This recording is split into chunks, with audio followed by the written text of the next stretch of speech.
नमस्कार, मैं शंभू कुमार सिंह और आप देख रहे हैं नेशनल दस्तक। कि मैं मीडिया के कुकर्मों को पहले वॉच करता हूं। सोचिए, जितने ब्राह्मण पत्रकार हैं, जिनको आप जो ब्राह्मण पत्रकार हैं, वो सब टेलीविजन पर अब बहस कर रहे हैं मंडल बनाम कमंडल, सोशल जस्टिस बनाम। और सोचिए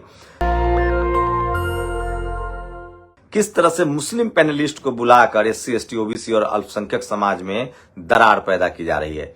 एक मुस्लिम महिला को सुन रहा था, जो अमन चोपड़ा, जो सबसे ज्यादा विषैला है, उसके प्रोग्राम में कह रही हैं कि हमको आरक्षण नहीं चाहिए, धर्म और जाति के आधार पर आरक्षण नहीं। सोचिए, ऐसे लोगों को बुलाया जाता है और जानबूझकर जो आरक्षण के पक्ष वाले लोग होते हैं, वो कोई दिलीप मंडल, शंभू कुमार सिंह या कोई लक्ष्मण यादव जैसे लोग नहीं होंगे, कोई सूरज बौद्ध जैसे लोग नहीं होंगे, जो सपा, बसपा, आरजेडी, जेडीयू के कैडर हैं, जो बहुजन समाज के आंदोलन को समझते हैं, प्रोफेसर विवेक नहीं होंगे, रतन लाल नहीं होंगे, वो जानबूझकर पता नहीं कहां से कोई सवर्ण ढूंढ लाते हैं, जो ये खुद कहता रहता है कि नहीं नहीं, ये आरक्षण ठीक नहीं है। तो सोचिए, टीवी अखबार से बहुजन समाज को सावधान रहना होगा। और सोचिए, जिस तरह से नीतीश कुमार ने बड़ी लकीर खींची है, दो तीन चीजें समझनी पड़ेगी। जिस तरह से मीडिया कभी जगदेव बाबू के पीछे था, बाबा साहब के पीछे पड़ा था, जब कभी फूले साहब के पीछे पड़ा हुआ था, जिस तरह से मीडिया मायावती जी के पीछे पड़ा था, जिस तरह से कांसी राम साहब के पीछे पड़ा था, लालू यादव के पीछे पड़ा था, मुलायम सिंह यादव के पीछे पड़ा था, बहन जी के पीछे पड़ा था जब वो मुख्यमंत्री थी और बहुजन आंदोलन को जिंदा कर रही थी, उसी तरह से शिबू सोरेन, हेमंत सोरेन के पीछे पड़ा। और अब मीडिया नीतीश कुमार के पीछे पड़ गया है, क्योंकि नीतीश कुमार ने 2024 में जो लकीर खींची है, वो लकीर मिटाई नहीं मिट रही है। तो कैरेक्टर असैसिनेशन किया जा रहा है, बात का बतंगर बनाया जा रहा है, और सबसे बड़ी बात है, नीतीश कुमार के खिलाफ दलित पिछड़े को नेताओं को खड़ा किया जा रहा है।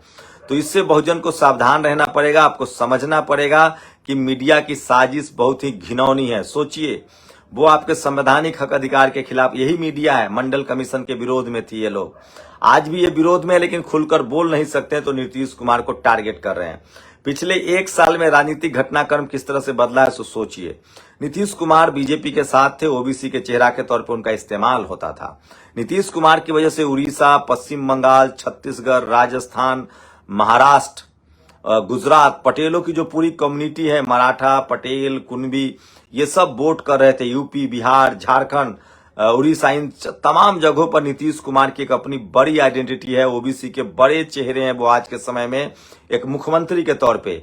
अगर कांग्रेस के 3 ओबीसी मुख्यमंत्रियों को, 2 ओबीसी को छोड़ दीजिए, भूपेश बघेल जिस पर बहुजन उतना भरोसा नहीं करते हैं, या अशोक गहलोत उस पर भी भरोसा नहीं करते हैं, क्योंकि कांग्रेस का ओबीसी और दलित जो होता है वो आप साफ जानते हैं, जैसे बीजेपी का होता है वैसे ही। आज के समय में बीएसपी सत्ता में नहीं है, एक ट्राइबल मुख्यमंत्री है हेमंत सोरेन। बीजेपी के ओबीसी की हालत क्या है आप साफ जानते हैं, शिवराज सिंह चौहान की क्या हालत है।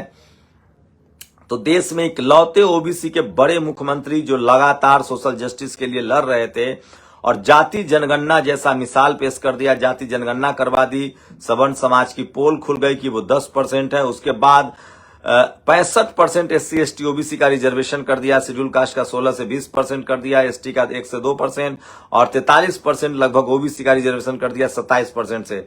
आप सोचिए, ऐसे मुख्यमंत्री के साथ क्या कर सकती है टीवी और अखबार। और आपस में लड़ाया जा रहा है। बहुजन समाज के लोगों को बहुत सचेत होना होगा। मैं फिर कह रहा हूं, नीतीश कुमार एक तो बीजेपी से अलग हो गए, उसकी खींच है मीडिया को, मनुवादी मीडिया को, सवर्ण समाज को। दूसरी सबसे बड़ी खींच है, जाति जनगणना के आंकड़े जारी कर दिए तेजस्वी यादव, लालू यादव और नीतीश कुमार ने मिलके। और तीसरी बड़ी खींच है कि उन्होंने 4 लाख नौकरियां दे रहे हैं वो। और चौथी बड़ी खींच है कि उन्होंने रिजर्वेशन का जो है सीमा बढ़ा दी है।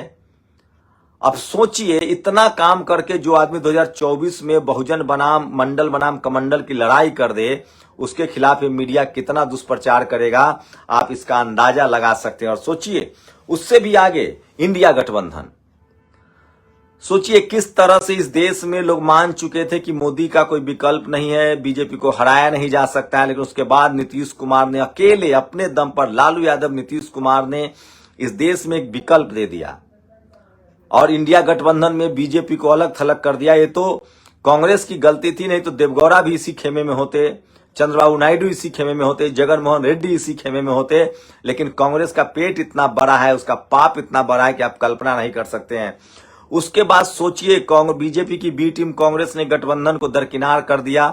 सपा, बसपा, आरजेडी, जेडीयू, जेएमएम, डीएमके, ये तमाम दल जो है हो सकता है 2024 में जुट जाए। और ये सब नीतीश कुमार ओबीसी के बड़े चेहरे हैं, 60% की आबादी है। लालू यादव, अखिलेश यादव, ट्राइबल मुख्यमंत्री जो है हेमंत सोरेन, वो इन लोग के साथ ट्विनिंग है। यहां तक कि सवर्ण मुख्यमंत्री में भी ममता बनर्जी की शानदार ट्विनिंग है। देवगौड़ा भी नीतीश के बहुत करीबी हैं। नवीन पटनायक भी अंतिम समय में नीतीश के साथ आ सकते हैं। सोचिए इस तरह की शख्सियत के खिलाफ किस तरह का कैंपेन चल रहा है, उसका आप अंदाजा लगा सकते हैं। और सोचिए इसमें बिहार के पूर्व मुख्यमंत्री माननीय जीतनराम मांझी जी को आगे कर दिया गया है। उस जीतनराम मांझी को जिसको मीडिया हर बयान को विवादित बयान कहता था, जिनके जीभ काटने, गर्दन काटने की धमकी कौन देता था? नीतीश कुमार से जब बीजेपी में थे तो कौन सवाल पूछता था? तो सोचिए नीतीश कुमार और जीतनराम मांझी की दोस्ती बहुत गहरी है। उन्होंने मुख्यमंत्री भी वो बने थे। अभी भी दोनों के बीच बहुत ही अच्छा अंडरस्टैंडिंग है। राजनीति अलग चीज है, लेकिन बीजेपी कंधे पर बंदूक रख के छोड़ रही है। सोचिए इस देश में जब भी दलित, पिछड़ा, आदिवासी मुख्यमंत्री को स्टैंड करता है तो इसी तरह के उसके पीछे मीडिया लग जाता है। मैं फिर कह रहा हूं, बहुजन समाज को सोचना पड़ेगा। साहू जी महाराज के बाद और अंग्रेजों के बाद बाबा साहेब के संविधान को इम्प्लीमेंट करने की कोशिश मुख्यमंत्री के तौर पे मायावती जी ने किया था। उसके बाद नीतीश कुमार कर रहे हैं, जिन्होंने बुद्धिज्म को भी आगे बढ़ाया है। आप देख लीजिए जाके राजगीर से लेकर पटना तक, सम्राट अशोक कन्वेंशन सेंटर। तो बहुजन समाज के तमाम लोग जो हैं वो किस तरह से एकजुट हो रहे हैं, इससे लेकर मीडिया के पेट में दर्द है। और नीतीश कुमार का कैरेक्टर असैसिनेशन किया जा रहा है। मैं फिर कह रहा हूं, आज के समय में नीतीश कुमार इकलौते शख्स हैं जो विपक्ष को एकजुट कर सकते हैं। लालू यादव उनके साथ हैं, जो सबसे बड़ी ताकत है। अखिलेश यादव से शानदार अंडरस्टैंडिंग है। देवगौड़ा से शानदार अंडरस्टैंडिंग है। चंद्रशेखर से मिल चुके हैं। बामन मेश्राम से भी मिल चुके हैं। और समय पड़ने पर बीएसपी सुप्रीमो मायावती से भी उनकी मुलाकात हो सकती है।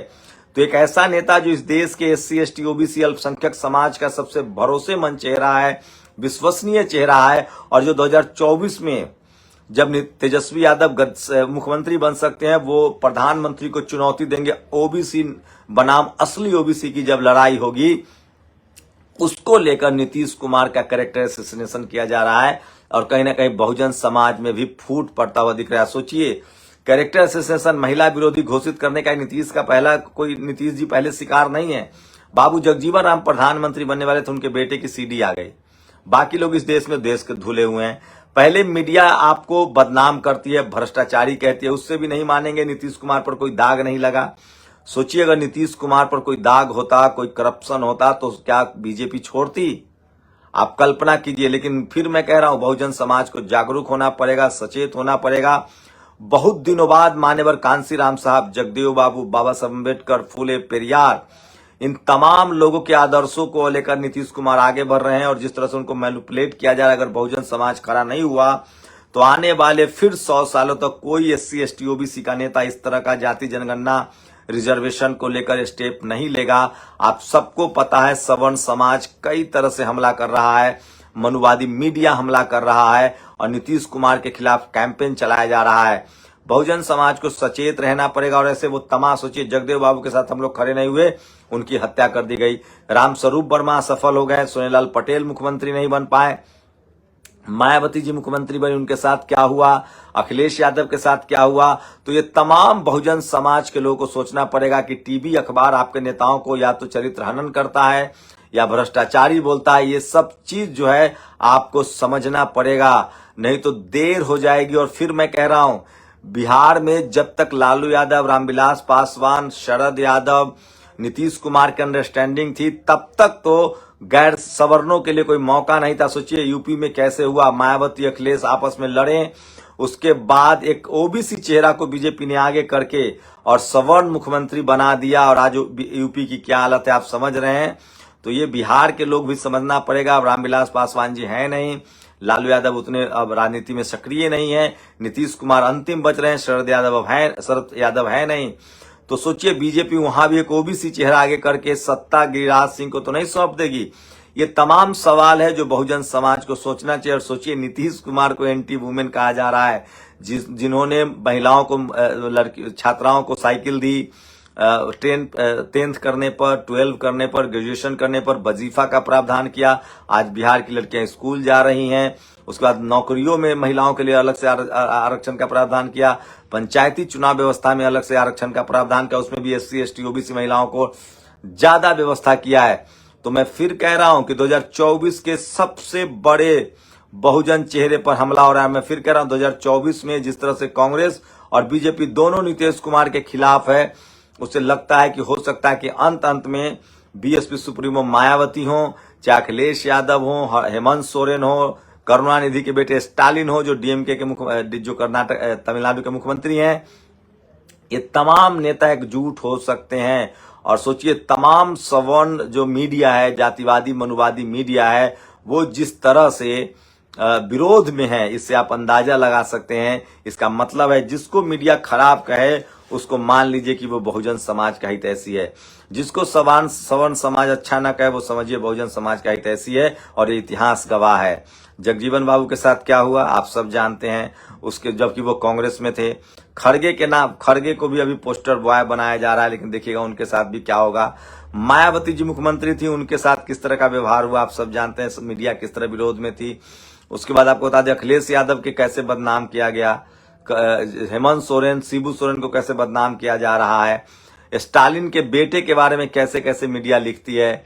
तो बहुजन समाज को जागरूक होना पड़ेगा। 2024 में बहुजन समाज के लोग बहुत ही जागरूक हो रहे हैं, एकजुट हो रहे हैं। और जिसको मीडिया क्रिटिसाइज करे समझिए वो बहुजन समाज के लिए अच्छा है।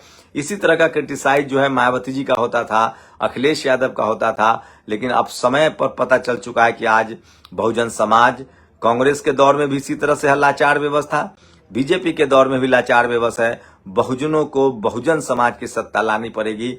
SC ST OBC किसान अल्पसंख्यक समाज को एकजुट होना पड़ेगा, तब जाकर आपको अपना संवैधानिक अधिकार मिलेगा। ये बात आप तय कर लीजिए। और नीतीश कुमार ने जो बड़ी लकीर खींची है, शायद इसी वजह से मीडिया जो है वो उसके पीछे पड़ा हुआ है। सोचिए आज के समय में बीजेपी ने सवर्णों को 10% आरक्षण दे दिया, गरीब सवर्णों को। बिहार में आंकड़े बता रहे हैं कि 75% SC ST OBC किसान जो है अल्पसंख्यक समाज के लोग गरीब हैं। आप किसी धर्म के हो, सिख हो सकते हैं, हिंदू मुस्लिम सिख ईसाई, आप SC ST OBC के रूप में ही आपका अधिकार सुरक्षित है। तो सोचिए कैसे 90% लोगों पर 10% लोग media, judiciary, college, university, bureaucracy, जमीन, बिजनेस सब जगह राज कर रहे हैं और बहुत इसकी गिनती भी नहीं हो रही है। और जिस नीतीश कुमार ने बड़ी लकीर खींच दी है 2024 के लिए, उसके पीछे मीडिया पड़ा। मैं फिर कह रहा हूं, मेरा सीधा मानना है जिस SC ST OBC नेता का मीडिया आलोचना करे समझिए वो बहुजन समाज के लिए अच्छा काम करे। जब नीतीश कुमार बीजेपी के साथ हो तो विकास पुरुष, सुशासन बाबू, और जब वो बीजेपी को छोड़ दे, नीतीश कुमार अगर करप्ट होता, नीतीश कुमार में दाग होता तो वो बीजेपी से अलग होने की हिम्मत नहीं कर पाता। मैं फिर कह रहा हूं इस देश के बहुजनों को समझना पड़ेगा कि अगर नीतीश